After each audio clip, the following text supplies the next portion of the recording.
So, believe it or not, it does come around to like 6 feet under, to Dark Throne, to, that clickbait crap that you're totally here for.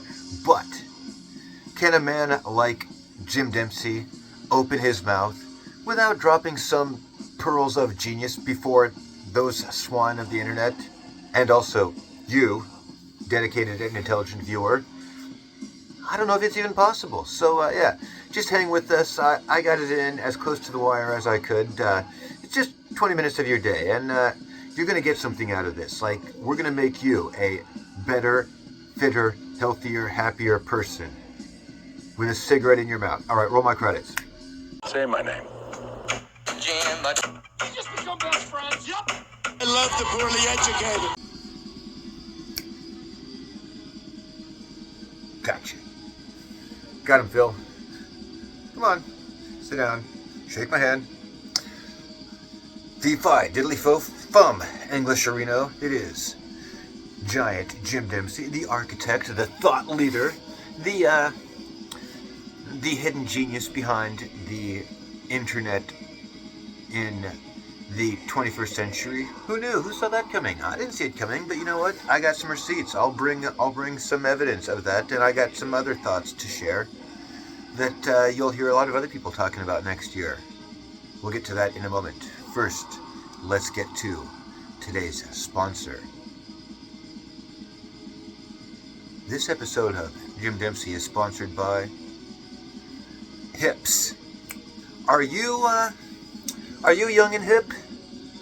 Are you like Jim, old and not hip? You know what you should do? You should get a hip replacement. Where have I been? I was feeling old and unhip, so I went and got a double, right? And now I'm double hip. And now we're going to talk about some hipster bullshit. Fuck yeah, neighborinos. All right, but you know what? Let us get back to Dark Throne in a second. And also, I'll aggrandize myself. Don't worry. We'll talk about what a fantastic guy I am and why you should listen to absolutely nobody but me on the internet. And let me see. There's a few other people I sign off on. I'll be like, yeah, you can listen to this guy. You can listen to that guy.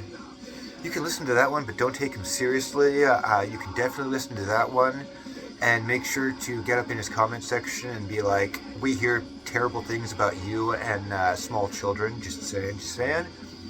And on that note, I spent 3 hours just going at it, extemporizing, right? Like President Woodrow Wilson, a man I commonly don't have a whole lot nice to say about, but there's a couple things I really respect about Woodrow Wilson. Woodrow Wilson, like Jim Dempsey, married a woman who was his intellectual superior. But, better yet, Woodrow Wilson did it on purpose. And I'd be like, I just lucked out on that, right? Like, because, well, I don't know if, I don't even know what gets posted. So maybe you've heard the story of my marriage, maybe not. But it was an accidental one, right? Like, I married the woman I married because my kid really liked her, and she happened to be a lot smarter than me, and I like that. That makes me really happy. I feel like if you're a thinking sort of guy, that's something you should look for. Look for, because that's a red flag, right? Like, if you're a thinking sort of guy and you like them dumber than you, why?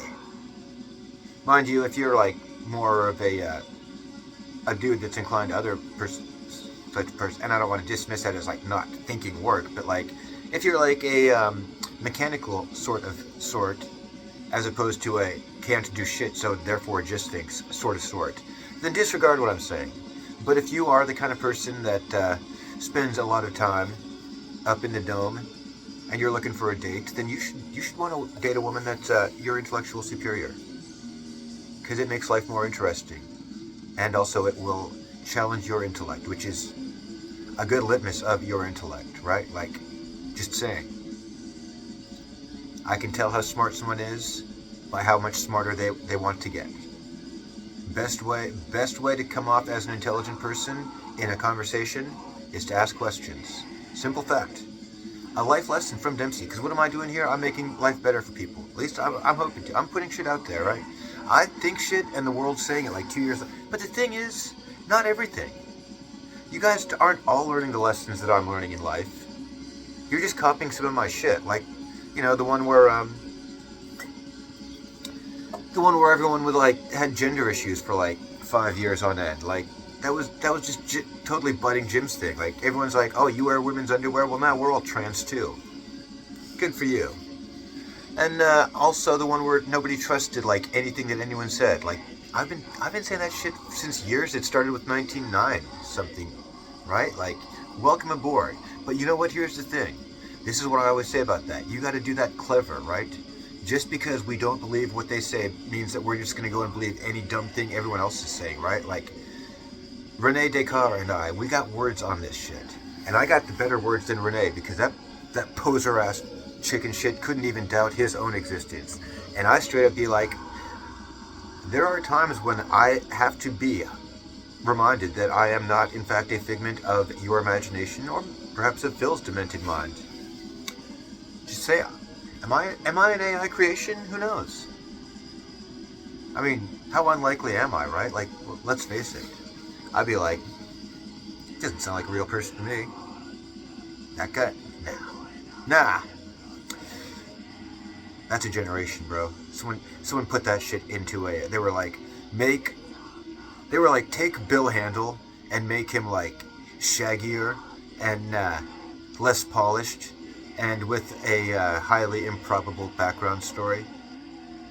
And here I am, KFI, AM what 6:20, 6:40. Yeah. Dempsey on the law. All right, what are we doing here? So, we're talking cringe, and we're talking what a genius I am, right? And we're talking 6 Feet Under and Dark Throne. Together at last.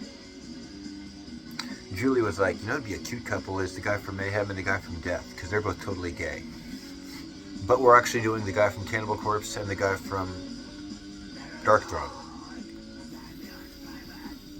Would they not be a cute couple? Fenris and Barnes? That'd be a good one, I feel like. That was Julie right now. She's all like, I heard you saying that. She's like, we should do that one. Nah, okay, well. So check this out. New 6 Feet Under. Let's see how quick we can pack this in. We're running late. I'm sorry. We're like way off the rails here. New 6 Feet Under. Full context, I have not listened to a 6 Feet Under album since Maximum Violence, and in large part that is because of the Graveyard Classics arc, which I still hold against them. And that is important. I want to say, like, I'm still bitter about that. All that dumb shit that we see on the internet about death metal, where it's like the death logo and cat asses and shit, that's normal now because of the internet. But 6 Feet Under was leading the way in banal, dumb shit with that Graveyard Classics arc. So yeah, was he 20 years ahead of his time? Yes, good on him for that. But you know what? 20 years ahead in the wrong way. Yeah, just saying. So I listened to the new one, because I'd be like, well, I'm spending 2026 listening to new albums, right? Like, just hearing what's going on in the world. I want to talk about some of this just a little bit, maybe. I need to know what I'm talking about, right? That's not bad. Let me give you the numbers. I rate things 1 to 10. Well, 0 to 10 if you don't make the list. But I rate things 1 to 10 with 3 scales. Did I enjoy it? What do I think about, like, the art, the aesthetic, the song titles, just general presentation? As a piece of art, what do I think of it? So aesthetic value, right? And then the third one's kind of shifted around. Like, if the band's important, then I'd be like, oh, well, the impact this make. And then I was applying it to bands that didn't deserve it, and I'd be like, how much of an impact is this going to... And that's always like a 0 to a 1. Like, none of these bands are ever going to have that impact. Because that's where we're at in history, right? Like, you think the monoculture's dead? Well, it applies to death metal too. Like, it's just, if you had your legacy in place, then you've got it. But good luck up and comers. You think anyone's gonna give a shit about a sang with Sugar Bog in, like, whenever they're broken up? I'm probably wrong about that. They'll probably, like, have a cult following, because I was wrong about metalcore. I honestly didn't, or new metal. I only realized in the last like 2 years maybe that people actually listen to like new metal, because apparently it's fucking huge. I would have never known. I mean, like outside of the context of like straight up death metal, black metal, if I'm just like in a Walmart seeing people in Disturbed shirts, I would, like not even think of it, right? But the important thing is, you wouldn't catch me fucking dead in a Walmart. Jesus Christ. Straight up, you'll find me like dead of thirst in the parking lot, like couldn't do it. Non-union, fuck them. All I'm saying, I am a good Republican, but you know what? Union strong. You can't. This is what I'm saying. You want to doubt everything? You can't just go ahead and find some other sucker and swallow everything. You gotta like.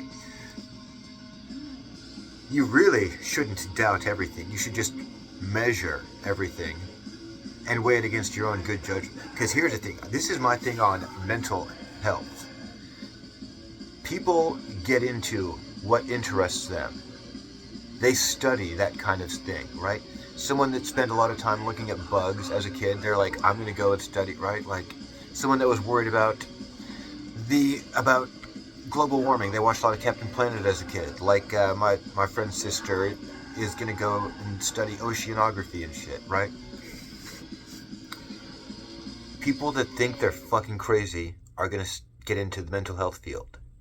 Therefore, working in the field of mental health is actually a really good predictor for people that question their own sanity.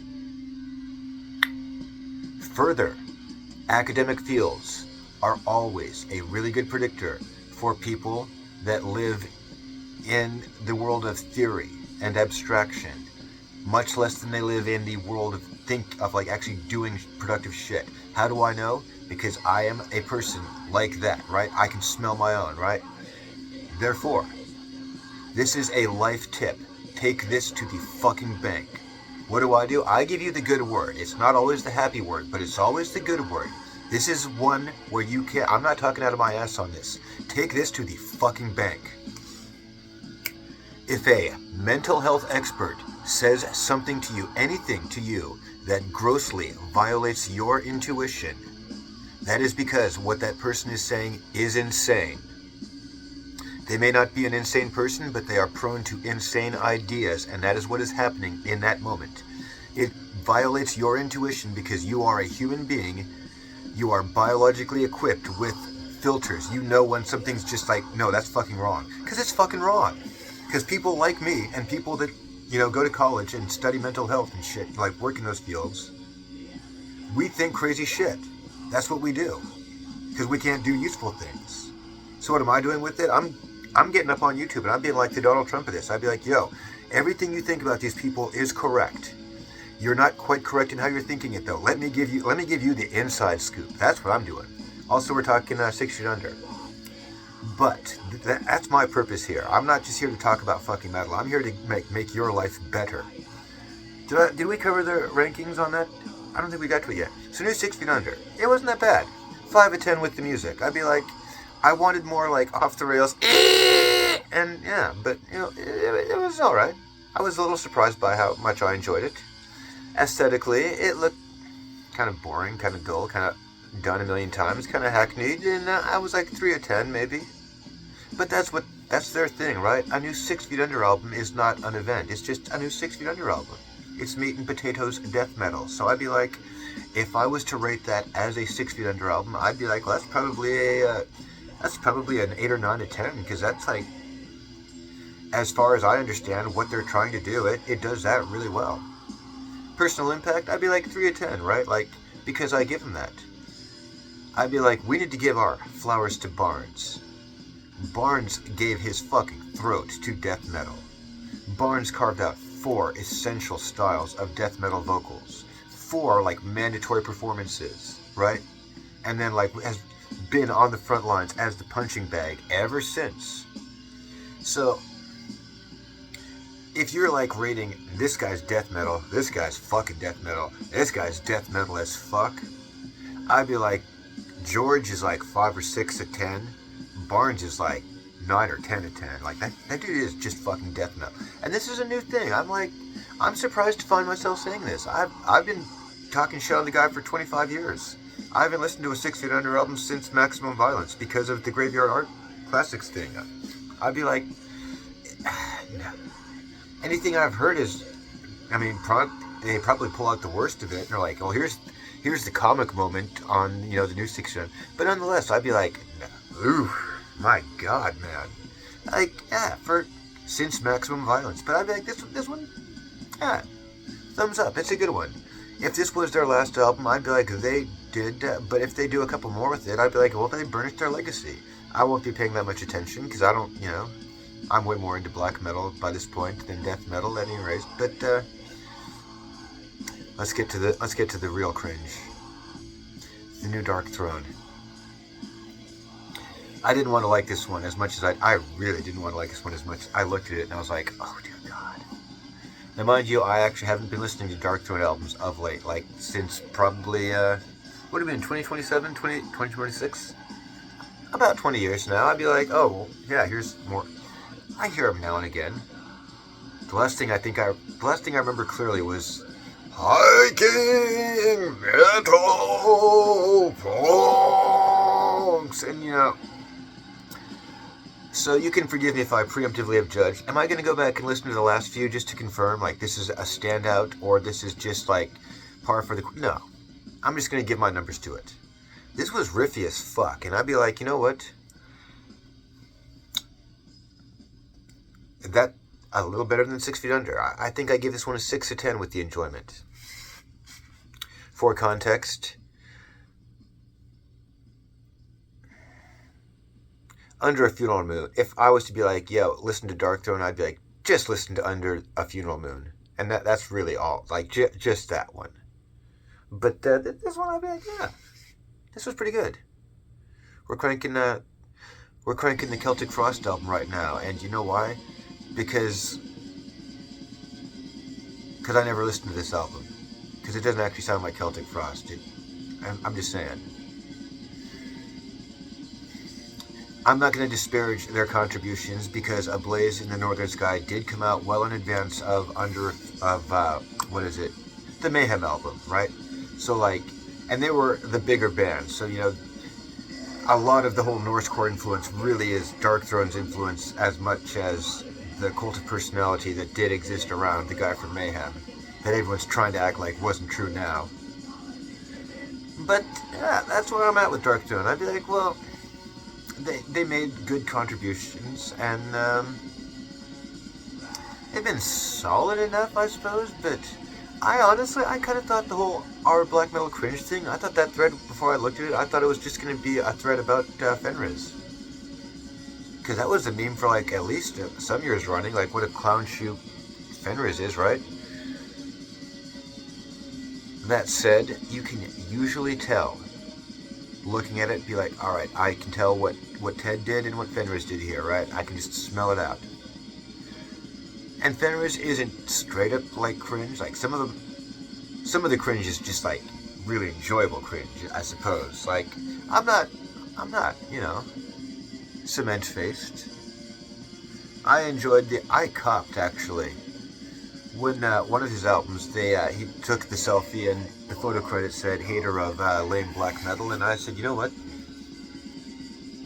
I'm copping that.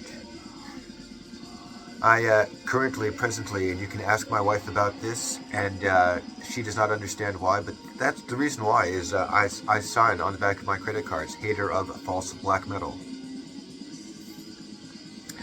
And when I've had to, you know, go and find my lost cards, it can get interesting. The wife rolls her eyes, and I'm just like, yeah, well, you know what? It's a fact, and it's so. Dark Throne, yes, 6 of 10 with the music. I wanted to say 0 of 10 with the aesthetic, because here's the thing, they had this thing going for at least a little while where they're like, oh well, Ted writes his songs, Fenriz writes his songs, we bring him in, we just, you know, crank out 12 songs, that's the album. I think they're doing that with the album covers, because every other album cover, I'm like, what the fuck are you doing? Really? I wanted to give this a 0. But the song titles are all cool enough that I'd be like, you know what? I can't actually tell, like, what's Fenris cranking our fucking chain and what's Ted and or Fenris, like, actually just throwing it down, being like, all right, well, yeah, just some fucking black metal shit.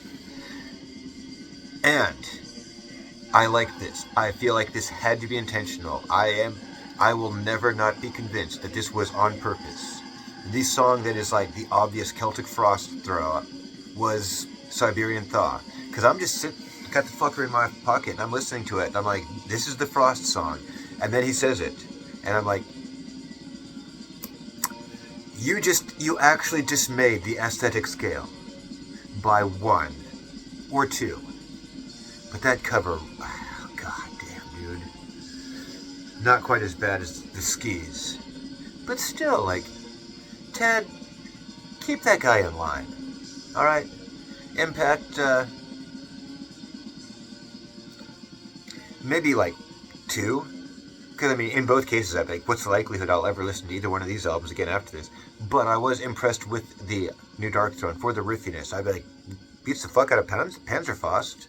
So yeah, good work. Both of them did a really good show for what they were trying to do, and that's really fucking stupid cover. And yeah, we're done here. I'll be back with some more to make your life improved. If the good Lord does so will and smile upon my endeavors. Jim Dempsey out. All right, Phil Vandervoort, dipping.